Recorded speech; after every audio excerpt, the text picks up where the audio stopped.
교회 역사에 보면 종교개혁을 단행하는 사람들은 당시에는 엄청난 많은 핍박을 받았습니다. 우리가 이제 흔히 1517년 10월 31일에 마틴 루터가 대자보 사건을 일으킨 것을 종교개혁의 기념일로 지금도 우리가 지키죠.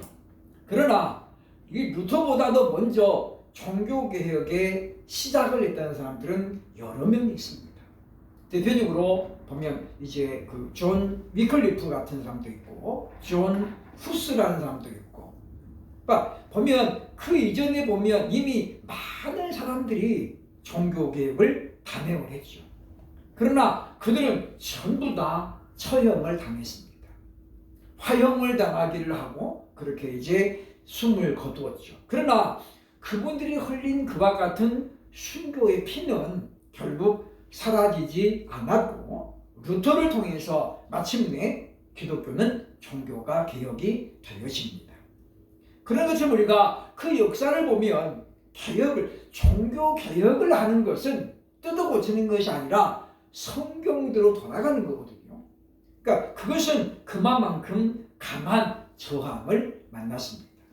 오늘 본문에 예수님께서도 지금 성전을 정화하려는, 성전의 기능을 원래대로 복구하려는 그와 같은 움직임은 많은 저항을 가져왔음을 보여주고 있죠. 왜냐하면 성전 안에서 지금 장사하는 사람들은 정당한 대가를 치루었다라고 생각하는 거예요. 그것이 옳은 것인지 그런 것인지는 이 사람들에게는 관계가 없는 거죠. 왜냐? 대제사장이 허락을 했기 때문이에요. 그래서 대제사장은 당시에 강력한 기득권을 갖고 있었기 때문에 예수님의 그와 같은 행동을 이들이 볼 때는 도저히 묵인할 수 없었다라고 하는 것입니다. 그래서 종교와 정치가 결탁을 하면은 반드시 타락하는 거고 부패합니다. 아울러서 교회 지도자들이 그 직분을 권력으로 생각하면 그때부터 이미 교회는 부패해지기 시작한다는 거죠. 그러니까 종교개혁의 발단이 되었던 사건들 우리가 잘 압니다만은 루이 14세 같은 경우는 얼마나 권력이 셌냐면 황제를 갈아치우는 거예요. 교황이. 그러니까 교황이 프랑스라든가 아일랜드라든가 영국의 황제를 어떻게 해요? 교황이 마음대로 바꾸는 거예요. 그러니까 이 사람 마음에 안 든다. 바꿔라. 그러면 그냥 바꾸는 거예요. 그러니까 교회 사적으로 보면 그때는 그야말로 교회가 가장 높은 곳에 있었던 거죠. 왕보다 높았으니까. 그러나 그러면서 교회는 타락하기 시작하고 부패하기 시작하잖아요. 그렇기 때문에 오늘날도 보면 교회가 권력을 가지면 안 되는데 많은 사람들이 교회의 직분을 권력이라고 생각을 하는 거예요. 그래서 장로파가 있고 목사파가 있고, 그래서 이런 어떤 보이지 않는 알력이 있다라고 하는 것입니다. 그래서 바울이 고린도 교회에 보낸 편지에서 교회의 당파주의에 대해서 굉장히 책망을 하잖아요. 내가 너희를 위해 십자가에 죽었냐? 아니라는 거죠. 아볼로가 너희 죄를 사해줬느냐? 아니라는 거예요. 그러니까 단순히 바울과 아볼로는 뭡니까? 씨앗을 뿌리고 물을 준 사람이에요. 열매를 맺도록 자라게 하는 분은 누구라는 모르지? 하나님 뿐인데 오늘날도 많은 목회자들이 은퇴하면서 내가 교회를 위해서 청춘을 바쳤다. 이만큼 교회가 커지는 내가 이렇게 헌신했다. 그러면서 결국은 모든 공로를 자기에게 돌리잖아요. 이것은 우리가 성경대로 살지 못하는 결과라고 볼 수 있습니다. 그래서 오늘 본문은 바로 유대인들이 예수님을 향해서 지금 어떻게 저항을 하고 있는지 우리에게 지금 보여주면서 오늘날 우리가 이 내용들을 오늘 한국교회에 어떻게 조명을 해볼 것인가, 정말 교회의 기능이 무엇인가를 다시 한번 생각하는 시간이 되었으면 좋겠다라고 하는 것입니다. 첫 번째 보면 18절에 유대인의 항의가 나오죠. 보겠습니다. 다시 한번 읽어보면 18절. 이에 유대인들이 대답하여 예수께 말하기를 네가 이런 일을 행하니 무슨 표적을 우리에게 보이겠느냐. 이런 일을 행하니 그게 뭐예요? 지금 성전 안에서 장사하는 사람을 다 내쫓은 그 일을 말하는 거죠. 그러니까 여기 지금 무슨 표적을 보이겠느냐 이 말은 당신이 지금 메시아라고 말하는데 당신의 제자들이 지금 그리스도라고 말하는데 당신이 그리스도라는 표적을 우리에게 보이겠느냐 보일 수 있느냐 그런 이야기예요. 다시 말하면 오늘날 예수 안 믿는 사람들이 우리를 보면서 그걸 요구하는 거죠. 당신이 교회 집사라는데 우리에게 무슨 표적을 보이겠느냐. 똑같은 질문이에요. 그러니까 우리가 그리스도인다운 삶을 전혀 못 살면 그들에게 말할 때 우리가 할 말이 없는 거죠. 그러니까 교회가 비난받는 가장 큰 이유는 예수를 잘 믿어서가 아니에요. 물론 옛날에는 예수를 잘 믿었기 때문에 핍박을 받았죠. 그러나 오늘날은 그 반대예요. 우리가 성경대로 안 사니까 오히려 핍박을 당하고 조롱을 당한다라고 볼 수 있습니다. 그래서 지금 예수님에게 뭘 요구하냐면 표적, 당신이 메시아라는 표적을 우리에게 보이라.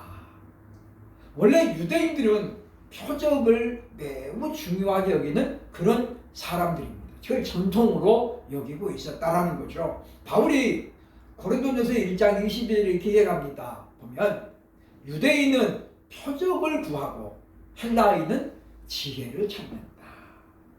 그래서 헬라인들은 그래서 철학이 헬라에서 발전하잖아요. 우리가 아는 것처럼 세계 3대 철학자들이 다 헬라인들이에요. 그렇죠? 소크라테스, 아리스토텔레스, 플라톤까지 전부 다 그리스 사람들이에요. 헬라인이거든요. 그렇죠? 그러니까 왜 그러느냐? 그 사람 헬라인들은 본능적으로 뭐예요? 지혜를 탐구하는 사람들이에요.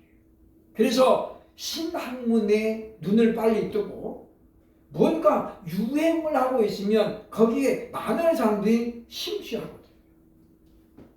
그래서 헬라의 수도였던 아테네에 바울이 갔을 때 어떻습니까? 거기 가니까 얼마나 많은 우상들이 있는지.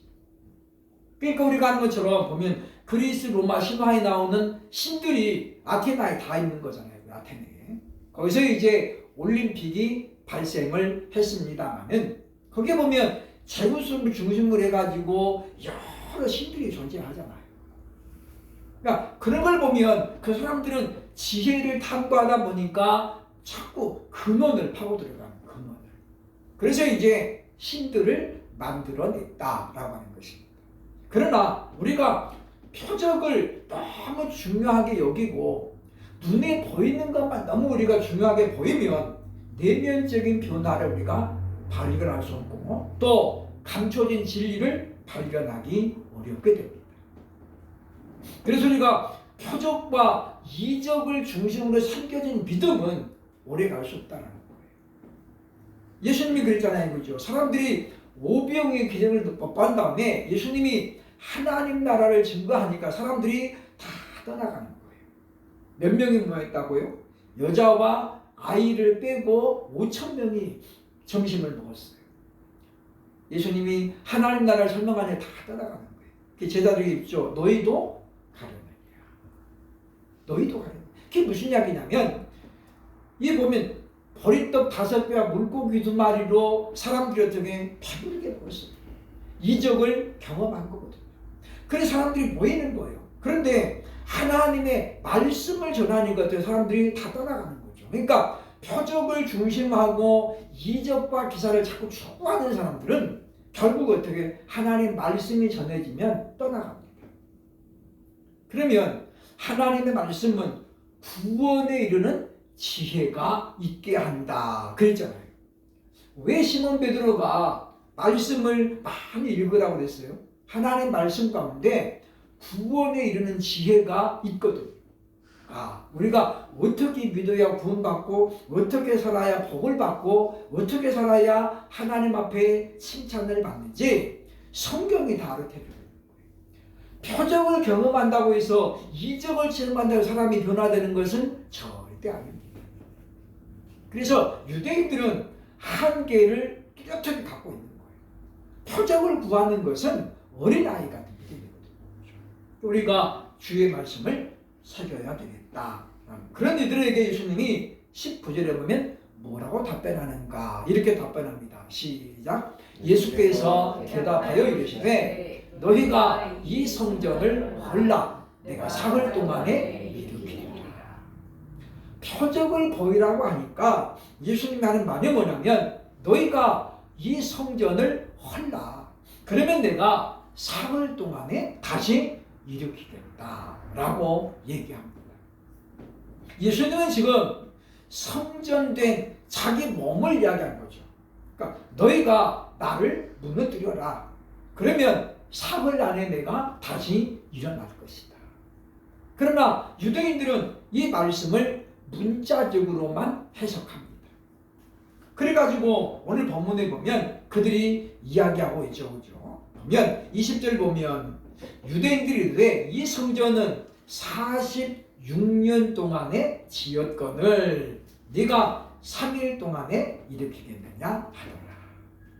헤롯 성전은 이때까지만 하더라도 지금 이미 아직 완공이 덜 된 상태예요. 오늘은 그래서 이제 구약의 3대 성전에 대해서 살펴보기를 원하고 그리고 성전의 의미를 좀 잘 살펴보려고 합니다. 그래서 우리가 이 교회는 무엇인가? 구약 성경에 나오는 이 성전과 오늘날 예배당, 교회는 과연 어떤 연관성을 가지고 있는가를 우리가 살펴야 되겠습니다. 먼저는 모세의 성막이 나오죠. 물론 성막은 엄밀하게 말해서 성전은 아닙니다. 그러나 그 의미와 개념으로 볼 때는 성전이에요. 왜냐? 하나님의 언약궤가 있잖아요. 하나님의 언약궤. 그 하나님의 언약궤에는 두꺼운 덮개가 있죠. 시은좌라고 하는데 그 시은좌에 보면 그 두 천사가 날개를 펴고 오죠. 이쪽 끝에서 저 끝까지 보면 20규빗인데 날개가 편 상태의 두 천사가 거기에 있습니다. 그래서 하나님이 임재하시는 장소 바로 성막이죠. 그래서 우리가 그런 의미를 볼 때에 성전은 거룩한 성 집전자예요. 거룩한 집이란 뜻이잖아요. 그러면 성막도 역시 거룩한 곳입니다. 그래서 우리가 성막이나 성전이나 오늘날 예배당은 모두가 다 거룩한 집이에요. 그래서 용어는 다르지만 그러나 뭐에 본질은 같다라고 하는 것입니다. 다시 말하면 오늘날 예배당도 거룩이라는 본질을 만약에 빼면 그것은 문제가 심각해진다라고 하는 거예요. 그래서 모세의 성막을 먼저 우리가 좀 살펴본다면 성막의 특징은 출애굽기 25장 9절에 나타나죠. 보겠습니다. 시작. 무릇 내가 네게 보이는 대로 장막의 식양과 그 기부의 식양을 따라 지을지니라 라고 말씀해요. 식양, 모양이란 말인데 식양은 히브리어로 보면 타브니트라고 하는데 견본 또는 모형이라는 뜻을 갖고 있습니다. 그러니까 모세가 40일 동안 시내산에 올라가 가지고 금식하면서 십계명 돌판을 받아오잖아요. 그런데 거기서 하나님이 모세에게 십계명만 준 게 아니었어요. 그거 전달하는데 40일씩이나 걸리겠어요. 물론 처음에 가가지고 일주일 동안은 모세가 어떻게 해요? 철저하게 자신을 정결하게 하는 기간으로 일주일을 보냅니다. 그러니까 일주일 후에 하나님께서 시내산에서 모세를 만나는 거죠. 그래서 십계명을 쭉 설명하시고 그 다음에 뭡니까? 성막에 대해서 말씀하시는 거예요. 그래서 보면 이 식양이라는 말은 하나님께서 이미 뭐예요? 모세에게 설계도를 설명해 주신 거예요. 그래서 크기라든가 모양이라든가 재료라든가 이 모든 것은 하나님의 말씀대로 지어야 된다라고 말씀해요. 그래서 성막의 가장 특징은 뭐예요? 하나님이 보여주신 설계대로로 지어졌다라는 거죠. 그래서 오늘날 예배당과는 차이가 있습니다. 두 번째 특징은 뭐냐면 출애굽기 25장 1절 2절에 나오죠. 보겠습니다. 시작. 여호와께서 모세에게 일러 가라사대 이스라엘 자손에게 명하여 내게 예물을 가져오라 하고 무릇 즐거운 마음으로 내는 자에게서 내게 드리는 것을 너희는 받을지니라. 이 모세가 지은 성전의 두 번째 특징은 뭐냐면 성도들이 낸 전적인 헌물로 지어졌다는 거예요. 그런데 이들이 가지고 있었던 금과 은과 각종 실들은 어디서 났느냐? 그것은 출애굽 당시에 10번째 재앙을 내리기 전에 하나님께 말씀했죠. 그죠? 내가 마지막 재앙을 내리니 이 애굽인의 너희를 이제 강제로 쫓아낼 것이다. 그때 너희는 애굽인들에게 금과 은과 폐물을 달라고 해라. 그래서 하나님의 계획은 이미 어떻게 해요? 출애굽할 때부터 성막을 건축하려는 계획이 있었다는 거예요. 그것은 모세가 시내산에 갔을 때 설계하는 게 아니었어요. 그죠? 그러니까 하나님의 계획은 영원 전부터 존재하는 거예요. 우리는 다만 그것을 이해하기도 어렵고 이해할 수도 없죠. 그죠? 우리는 내년을 위한 계획 우리가 세워도 그렇게 실천될 가능성이 별로 없어요. 그러나 하나님은 절대 그렇지 않다. 그래서 하나님께서는 성막을 지을 모든 재료들을 이미 어떻게 애굽인들을 통해서 준비하게 만들었다라고 하는 것입니다. 그래서 보면 바로 이들이 성막을 지을 때 하나님께서 뭐예요? 그 금문 폐물들을 가지고 하나님께서 만들었는데 여기 이제 본문에 나오는 말씀이면 즐거운 마음으로 내는 자에게서 하나님이 받을 것이다. 그래서 바울은 하나님께 예물을 드리는 자는 뭐예요? 자원하는 마음으로 드리되 그 다음에 뭐예요? 인색한 마음으로 드리지 말라고 하는 거예요. 왜냐? 하나님은 오늘 본문에 말 즐거운 마음으로 드리는 자의 예물을 받으신다고 하는 거잖아요.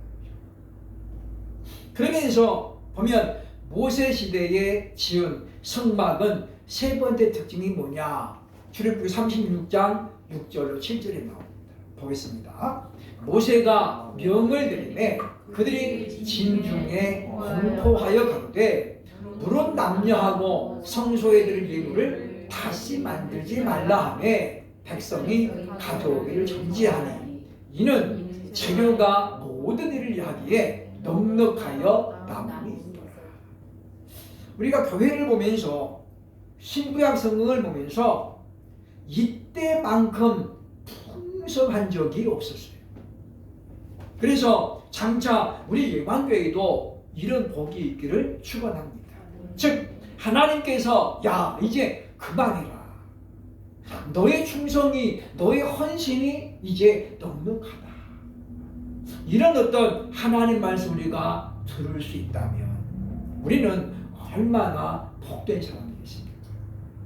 우리도 교회가 이런 교회가 되길 우리가 늘 꿈꿔야 되겠고 기도해야 되겠다라고 하는 것입니다. 그래서 이 모세가 지은 성막은 성도들이 모여 같이 넘치도록 너무 많이 갖고 오니까 이제 그만 갖고 오라. 그래서 이들이 성막을 건축할 때에 어떤 마음으로 성막에 임했는지를 우리에게 잘 나타내 줍니다. 그런 다음에 이제 보면 첫 번째 성전이면서 본격적인 성전 시대가 이제 솔로몬 때 일어나죠. 솔로몬은 보면 아버지 다윗의 소원을 따라 성전을 건축했죠. 그러니까 다윗은 성전 건축에 필요한 모든 것들을 준비해 놓고 그 사명을 솔로몬에게 맡겼어요. 먼저 솔로몬 성전의 위치를 먼저 봅니다. 성막은 한 곳에 고정되어 있지 않았어요. 그렇죠? 하나님께서 움직이면 성막은 항상 맨 먼저 선두에 섰죠. 언약궤가. 그래서 이제 이동을 하는 겁니다. 그러나 솔로몬 성전에 이제 그것은 건물로 지어지는 거예요. 성막은 천막으로 하는 거죠. 기둥을. 그래가지고 이동하면은 해가지고 설치하고 그래야 돼요. 솔로몬 성의 위치를 보면 예루살렘 북부 모리아산이다 라고 말하죠. 이곳은 일찍이 아브라함이 이삭을 하나님께 번제물로 드렸던 산이에요. 창세기 22장 2절 보겠습니다. 시작. 여호와께서 이르시되 네 아들 네 사랑하는 독자 이삭을 데리고 모리아 땅으로 가서 내가 너에게 일러준 한 산 거기서 그를 번제로 드리라. 여기 보면 모리아산이 나오죠. 모리아산. 그래서 아침에 일찍이 이 아브라함은 이제 이삭과 그리고 종들을 데리고 모리아산으로 출발합니다. 그래서 아브라함이 살고 있었던 그 땅에서 모리아산까지는 부지런히 걸어야 사흘길이에요. 사흘길. 그래서 보면 그 땅이 결코 가까운 것은 아니었다. 그러니까 헤브론에서 북쪽으로 올라가는 거예요. 그죠? 사흘길이었다라고 성경은 우리에게 말합니다. 그러면서 이곳은 어디냐면 역대상 21장 18절에 보면 다윗이 하나님 앞에 회개의 예배를 드린 것이기도 해요. 즉 다윗 말기에 다윗이 자신의 세력을 좀 과시하고 싶었어요. 내가 그동안 40년간 얼마나 정치를 잘했는지, 내 업적이 무엇인지 백성들에게 좀 내세우고 싶었거든요. 그래서 뭘 하게 됩니까? 인구조사를 명합니다. 근데 이때는 요압이 강력하게 반대를 하는 거예요. 하나님이 안 기뻐하십니다. 근데 다윗이 뭐예요? 이미 결정했기 때문에 요압의 간언을 듣고도 어떻게 빌어붙이죠. 하나님이 진노했어요. 그죠? 그래서 하나님께서 이 다윗에게 세 가지 선택지를 줍니다. 네가 네 원수들에게 쫓겨나가지고 3개월 동안 도망자가 되겠냐? 아니면 이 나라가 3년 동안 어려움을 당하겠느냐? 아니면 사흘 동안 전염병이 돌겠느냐? 그래서 3년, 3개월, 3일. 그러니까 다윗이 누구 선택해요? 3일. 3일만 또 딱 갖고 버티면 되잖아요. 그렇죠? 그런데 하나님이 뭐예요? 그날 첫날부터 하나님이 전염병을 통해서 백성들이 뭐예요? 7만 명이 죽어. 7만 명. 그래서 다윗이 이거 안 되겠다 싶어가지고 하나님 앞에 기도하죠. 하나님, 죄는 제가 지었는데 왜 백성들이 죽습니까? 네가 그렇게 하자고 그랬잖아. 그죠? 하나님. 그런 다윗을 보고 하나님이 하시는 말씀이 역대상 21장 18절이에요. 보겠습니다. 여호와의 천사가 갓을 명령하여 다윗에게 이르시기를 다윗은 올라가서 여부수 사람 오르난의 타작마당에서 여호와를 위하여 제단을 쌓으라 하시니라. 이 보면 오르난의 타작마당이 있는 곳이 어디냐면 모리아산이에요. 그 모리아산 한쪽에 오르난의 타작마당이 있었다라고 하는 거죠. 그래서 22장 1절에 다윗이 말합니다. 이는 여호와 하나님의 성전이요 이는 이스라엘의 번제단이라 하였더라. 그러니까 다윗은 이미 그 모리아산의 이 오르난의 마당을 돈 주고 사주고죠. 그러면서 이미 다윗은 뭐예요? 이것은 하나님의 성전이에요. 아직은 아무것도 없는 거잖아요. 그죠? 그냥 거기다가 제단을 쌓고 예배를 드린 거예요. 근데 이미 그때 다윗은 뭐예요? 여기가 하나님의 성전이다. 그래서 솔로몬에게 그 장소를 정해주는 거죠. 그래서 우리가 이 솔로몬 성전은 이와 같이 하나님의 명령에 따라 엄밀하게 말하면 하나님이 정해주신 것이에요. 그래서 우리가 교회를 개척할 때도 우리가 보면 기도해가지고 응답을 받아서 하는 거예요. 그래서 우리가 하나님 이곳이 어떻습니까? 우리가 장소까지라도 하나님이 기뻐해야 된다 라고 하는 거예요. 그래서 우리가 교회를 이전할 때도 우리가 충분히 기도해야 되는 거죠. 그냥 단순히 그냥 옮기는 문제가 아니에요. 하나님께서 허락을 하셔야 됩니다. 그래서 우리도 교회를 이전할 때 보면 우리가 한동안 계속 교회 이전하려고 했는데 그때는 하나님이 때가 안 된 것 같아요. 그때 하나님 이 건물도 나왔을 때 제가 그때 봤거든요, 그죠? 근데 그때는 이 건물 주인이 교회는 안 준다고 딱 잘라서 그러더라고요. 이 건물 주인이 교회를 다니다가 교회에 많이 실망을 해가지고 가톨릭으로 옮긴 분이에요. 아마도 그러니까 그 얼마 안 됐을 무렵인 것 같기도 해요. 그래서 그때는 교회 안 준다 그랬거든요.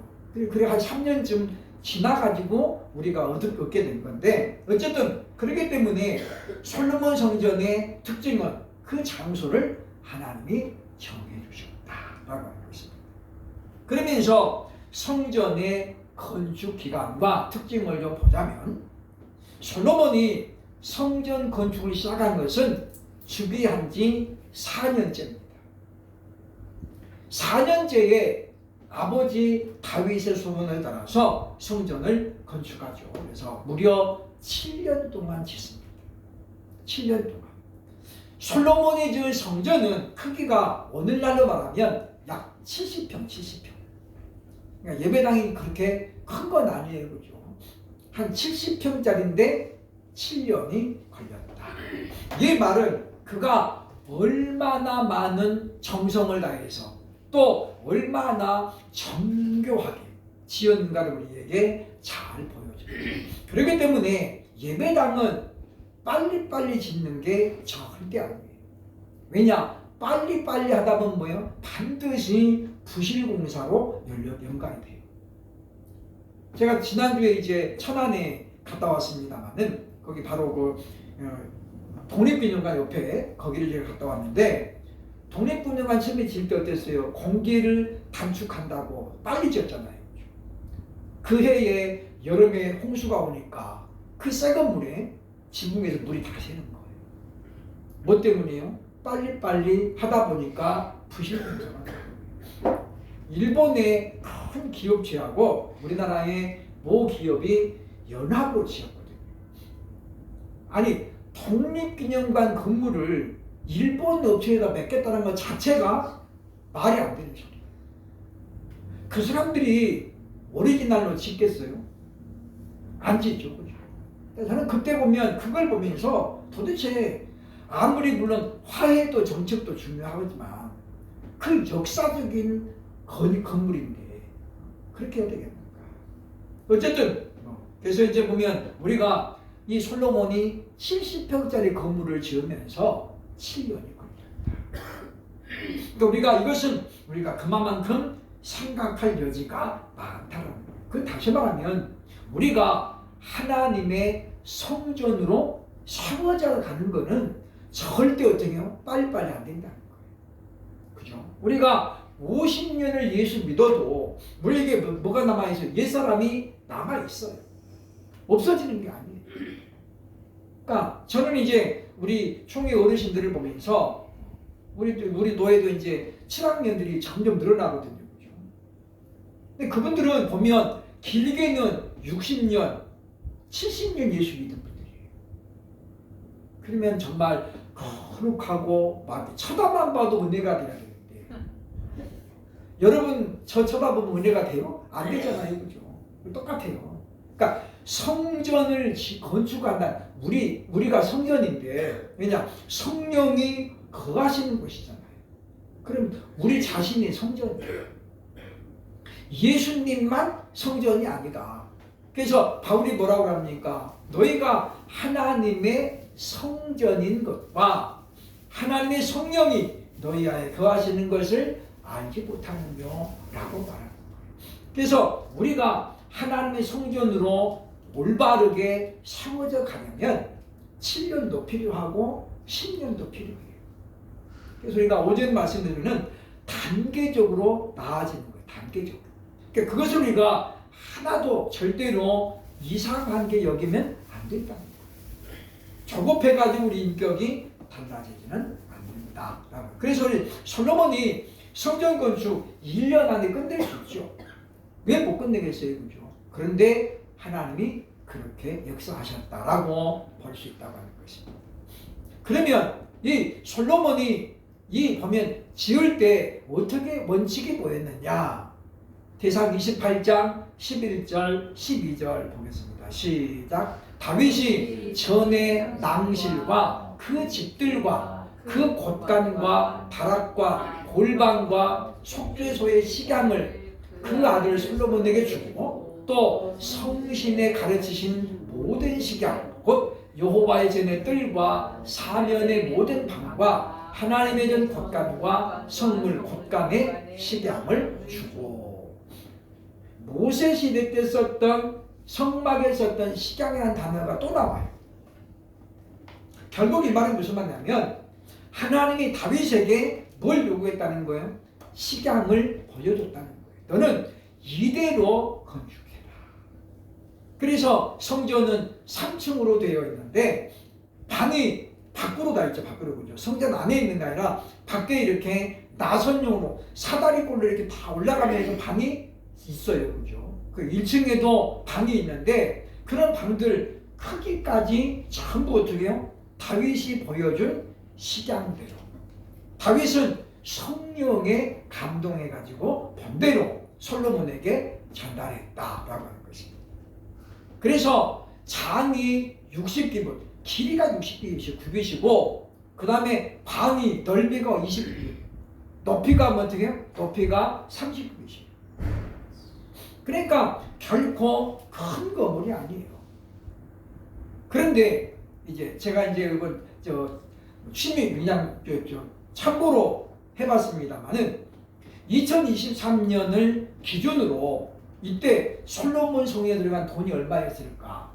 최하 45조에서 많게는 150조를 잡습니다. 왜냐? 금값이 지금 천문학적으로 올랐잖아요. 금값이. 그러니까 보면 솔로몬이 이곳에 들어간 금만 해서 뭐예요? 10년치 예산이었어요. 이스라엘 국가의 10년 예산을 바로 성전 건축에 쏟아넣었던 거죠. 그 말고도 엄청난 은과 동과 그리고 제조 자재가 들어갔다는 거예요. 그러니까 솔로몬 성전이 얼마나 화려했는지는 우리가 짐작이 되죠. 150조가 들어갔다. 보세요. 전부 금이잖아요. 금이에요. 그러니까 바벨론의 느부갓네살이 탐을 내겠어요? 안 내겠어요? 탐 내죠. 다 베껴갑니다. 다 뜯어가죠. 뜯어갑니다. 그리고 바로 두로와 히람이라고 하는 이방인의 왕들이 자재를 납품합니다. 이 부분이 굉장히 이제 중요해요. 그렇죠? 나중에 결론을 제가 볼 때 소개하겠습니다만은 그래서 보면 모세가 지은 성막은 원래 자재는 누가 된 거예요? 애굽인들이 된 거예요. 유대 이스라엘은 그걸 받아가지고 보관해 있다가 하나님께서 바쳐 그런 것 같아요. 다 바쳤을 뿐이에요. 자기들 건 아니에요. 근데 보면 다윗 성전도 마찬가지죠. 모든 원자재는 물론 돈을 주고 사오지만 이방인들이 보내온 거예요. 그리고 이때는 바로 다윗과 솔로몬이 건축에 낸 비용을 거의 냈다고 볼 수 있어요. 물론 이제 그 나라에 소득이 많이 들어갔던 것도 사실입니다. 세 번째, 스룹바벨 성전이 나오죠. 스룹바벨 성전은 바벨론 왕 느부갓네살에 의해서 솔로몬 왕정이 완전히 무너지죠. 그래서 모든 걸 다 뺏어갑니다. 심지어 하나님 앞에 예배드릴 때 썼던 모든 그릇들도 다 훔쳐가요. 왜? 금그릇들이 많았거든요. 다 훔쳐가죠. 그래서 이제 보면 70년 만에 포로귀환의 시대가 열립니다. 그런데 그때 이제 보면 고레스 왕이 바사왕 고레스 왕이 칙령을 드리죠. 너희는 예루살렘으로 올라가서 성전을 재건해라. 그때가 이제 스룹바벨과 에스라의 시대입니다. 그래서 스룹바벨 성전은 무너진 성전을 재건했다라고 보면 돼요. 그런데 모든 재료는 뭐였다는 거예요? 목재였어. 목재. 왜? 금덩어리가 어디 있어요? 없죠. 포로에서 70년만 돌아왔는데 뭐가 있겠어요? 그래서 목재로만 예배당을 짓게 됩니다. 그래서 이 성전이 털을 닫고 할 때에 유대인들이 통곡을 하게 됩니다. 그것이 이제 바로 성경에 기록되어 있다라는 것인데, 보면 BC 539년에 바로 고레스가 명령을 내렸어요. 그죠? 그래가지고 포로귀환으로 된 사람들이 스룹바벨의 지도하에 성전을 건축하게 됩니다. 그래서 보면 여기 보면 나옵니다만은, 그래서 바벨론으로 돌아온 사람들이 순수한 열정으로 지어요. 그런데 이 예배당은 단순히 지어진 게 아니에요. 털을 닫고 기초공사한 다음에 완전히 공사가 중단됩니다. 그리고 20년 만에 완공이 됩니다. 그러니까 성전을 지은 날짜는 얼마 안 됩니다만은 오랫동안 방해 공작으로 멈춰졌었다라고 이제 볼 수 있습니다. 그래서 보면 그들이 포로귀환에서 한 일이 뭐냐면 성전을 재건하는 것이었다라는 거죠. 그러나 그 성전은 솔로몬 성전에 비하면 아주 초라하기가 그지없습니다. 그래서 에스라 3장 12절 보겠습니다. 시작. 제사장들과 레위 사람들과 나이 많은 족장들은 첫 성전을 보았으므로, 여기 지금 첫 성전이 어디예요? 솔로몬 성전을 말하는 거예요. 이제 이 성전의 기초가 놓임을 보고 대성통곡하였으나, 그러나 그 첫 성전을 본 기억이 없는 사람들은 기쁨으로 크게 함성을 질렀다. 그러니까 성전이 재건되는데 반응이 어떻게 해요? 딱 나눠지는 거예요. 나이가 많은 사람들, 옛 솔로몬 성전을 보았던 사람들은 어떻게 해요? 대성통곡하고. 이게 뭐냐? 하나님을 모시는 성전이 이래서야 되겠느냐라고 울고, 그걸 번개 없는 사람이에요. 성전이 재건됐다는 그 자체만으로 어떻게 해요? 기쁨과 감격이 넘쳤다는 거예요. 그래서 스룹바벨 성전의 가장 특징은 백성들의 참여로 전적으로 건축이 되었다라는 특징을 갖고 있어요. 그래서 보면 성막, 그 다음에 솔로몬 성전과는 전혀 다른 특징을 갖고 있다라고 볼 수 있습니다. 그래서 오늘날 교회의 전형을 보여준다. 즉 예배당은 모든 성도들이 힘을 합쳐야 되는 거예요. 뿐만 아니라 많은 우여곡절 끝에, 즉 모세의 성막과 솔로몬의 성전은 방해를 받은 적이 없어요. 왜? 왕이 그냥 주도적으로 탁 이끌고 나갔잖아요. 근데 스룹바벨에서는 어떻게 해요? 계속 방해를 받아요. 또 조롱을 받습니다. 산발랏이라는 이런 사람들이 보면, 야, 니네가 쓰면 담은 여우만 올라가도 무너지겠다. 조롱을 하죠. 아주 그냥 매 빠지게 만들어요. 그럼에도 불구하고 그 모든 유혹과 핍박을 이겨내고 완공이 된 성전이라고 볼 수 있습니다. 그 다음에 네 번째, 헤롯 성전이 나왔죠. 간략하게 봅니다. 헤롯 성전은 먼저 우리가 헤롯의 가문을 보자면, 예수님 당시의 헤롯은 바로 두 번째 이대에 걸쳐서 지금 총독을 하는 사람이에요. 헤롯 왕이죠. 그러니까 헤롯 가문은 1대, 2대, 3대에 걸쳐서 왕을 배출해요.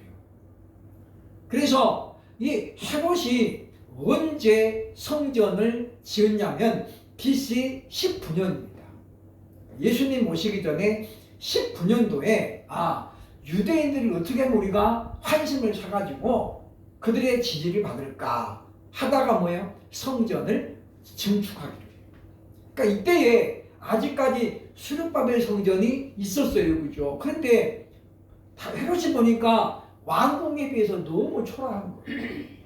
역사적으로 보면 다윗 성전은, 솔로몬 성전은 어마어마하게 화려했는데 너무 그냥 초라하거든. 그리고 세월이 오래 흘렀잖아요. 그래서 헤롯이 이 수르바벨 성전 그대로 놔두고 그 옆에다가 훨씬 크게, 몇 배나 크게 이제 성전을 새로 증축합니다. 증축해요. 그러면서 언제 완공되느냐? 주후 64년에 완공이 돼요. 몇 년 걸려요? 약 80년 걸려요. 80년.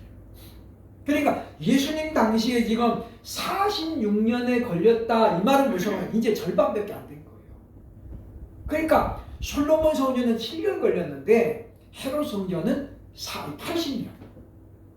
그 여기 보면 물론 당시 이제 로마가 이스라엘을 지배했었기 때문에 공사가 하다가 중단되기도 하고 그런 많은 어려움이 있었다는 우리가 알게 되죠. 그죠? 무슨 건물을 80년 동안 짓겠어요. 그죠? 그러나 이와 같이 헤롯이 3대에 걸쳐서 아주 집념을 가지고 건축한 것이 바로 헤롯 성전입니다. 그래서 엄청난 비용을 들여가지고 화려하게 지어졌다라는 거죠. 그러나 이 헤롯 성전은 목적이 뭐예요? 정치적인 목적으로 지어진 거예요. 그러니까 헤롯이 어떻게 하면 우리 집안이 제대로 왕을 할 수 있을까? 유대인들의 지지를 받을 수 있을까? 원래 이제 헤롯은 에돔 지파, 그러니까 에서의 자손들이죠, 그렇죠? 에돔 지파입니다. 에돔의 자손들. 우리가 그걸 보면 우리가 정치적인 목적으로 지었기 때문에 완공된 지 6년 뒤에 완전히 무너집니다. 80년 동안 지은 건물이 그냥 단 하루 만에 무너져 버려요. 그게 이제 AD 70년 예루살렘 함락과 맥을 같이 하죠. 그러니까 문헌에 보면 당시 얼마나 처참했냐면 벽돌 위에 벽돌 한 장이 포개진 게 없었다는 거예요. 이유가 뭐냐면 당시 헤롯이 건물을 질 때 벽돌 하나 놓고 거기다가 황금을 깔고 또 벽돌을 넣었대요. 로마인들이 와가지고 보니까 이게 뭐 하니까 금덩어리가 나오는 거예요. 그래서 금덩어리를 찾느라고 벽돌을 완전히 분해시킨 거예요. 완전히 분해시킨 거죠. 그래서 보면 이와 같이 우리가 보면 성전의 변천사를 보면 성전은 순전히 뭐예요? 하나님께 예배를 드리기 위한 목적으로 지어졌고 그렇게 존재하는 것이 맞다는 거예요. 우리는 오늘날 교회가 너무 이제 또 화려하게 짓는 것도 문제다. 성전은 딱 하나밖에 없으니까 화려하게 지을 수 있지만 오늘날 예배당은 하나만 있는 게 아니잖아요. 그래서 항상 우리가 본질적인 것을 생각을 해야 됩니다. 원래 성전은 뭐예요? 언약궤가 있어야 성전이에요. 그러나 사실 성막에만 언약궤가 있었죠. 물론 솔로몬 성전에도 언약궤가 있었지만 그 언약궤는 뭐밖에 없었어요? 10계명 돌판 하나밖에 없었어요. 만나 항아리도 없어졌고 아론의 쌍난 지팡이도 없어졌어요. 그러니까 결국은 뭐냐? 이 만나 항아리는 뭐예요? 육을 위한 하나님의 양식이에요. 그래서 하나님이 전적으로 뭐예요? 선물로 내려두신 거죠. 아론의 쌍난 지팡이는 뭐예요? 하나님의 능력을 보여주는 이적을 상징해요. 이적을. 근데 마지막 뭐만 남는다고요? 말씀만 남아요. 그래서 개신교는 말씀 중심의 예배를 드리는 거예요. 가톨릭은 의식 중심이죠. 의식 중심. 그래서 뭐 순서가 그렇게 많아요. 그죠? 결혼식장에 제가 갔는데 오죽하면 신랑신 의자에다 앉히고 진행을 해요. 왜? 1시간 넘게 길어요. 1시간 넘게. 저는 그래서 그냥 깜짝 놀랐어요. 그죠? 우리 예식장은 보통 15분이면 다 끝나잖아요. 그죠? 너무 짧아서 탈인데 성당은 뭐예요? 1시간 반 이렇게 걸려요. 1시간 반. 그래서 우리가 개신교는 말씀 중심의, 그래서 오늘날 교회는 말씀 중심이 되어야 됨을 우리에게 보여주고 있다라는 것입니다. 우리는 하나님의 언약궤의 가장 핵심이 뭐였다면 하나님의 말씀이었다. 우리들도 그래서 이와 같은 역사를 우리가 다시 한번 기억하면서 예수님께서 지금 가나의 혼인잔치에서 첫 번째 이적을 보이신 다음에 하신 일이 뭐였어요? 성전을 정결하게 하는 일이었어요. 우리들도 예수님을 따라서 우리가 문자적으로는 교회고, 그리고 영적인 의미는 우리 몸된 성전, 우리 자신 성전된 우리 몸. 그래서 우리가 늘 우리 몸을 거룩하게 그렇게 우리가 유지하려고 애를 써야, 그래야 성령님이 어떻게 왕성하게 활동하신다는 거예요. 그러므로 우리가 이 같은 원칙을 잘 기억하고, 그래서 오늘날 예배당은 전적으로 예배를 위해서 존재하는 거예요. 그렇기 때문에 오늘날 지금 탄핵 때문에 목사님들이 양쪽으로 그냥 다 나눠져 가지고 굉장히 심각합니다만은, 아까 얘기했지만 종교는 정치와 하나 되면 안 된다라는 거예요. 하나 되면 안 된다. 우리는 늘 나라와 민족을 위해서 우리가 기도하고, 목회자들도 물론 자신의 지지하는 것이 있을 수 있어요. 그러나 우리가 이거를 우리가 예배 시간을 통해서 자꾸 이렇게 한다는 것은 바람직하지 않다라는 걸 기억하고, 전적으로 우리가 개인 성향이지만 하나님 앞에 우리가 개별적으로 기도하는 거예요. 왜냐하면 지금은 윈스턴 처칠이 얘기했던 것처럼 하나님 앞에 예배를 통해서 하나님의 개입을 우리가 요청해야 돼요. 이제 사람의 힘으로는 안 돼요. 그렇죠? 하나님이 윈스턴 처칠을 예비하셨던 것처럼 지금 이 위기를 벗어나려면 하나님께서 예비하신 사람이 나와야 돼요. 우리는 하나님의 뜻대로 이루어지기를 우리가 위해서 늘 기도해야 되겠다라는 걸 기억하고, 우리가 참으로 보면 솔로몬도 그랬고 헤롯도 그랬던 것처럼 우리 성령의 전인, 우리 성전을 늘 거룩하게 더욱더 온전하게 세워나가는 그런 저와 여러분 될 수 있기를 주의 이름으로 축원합니다.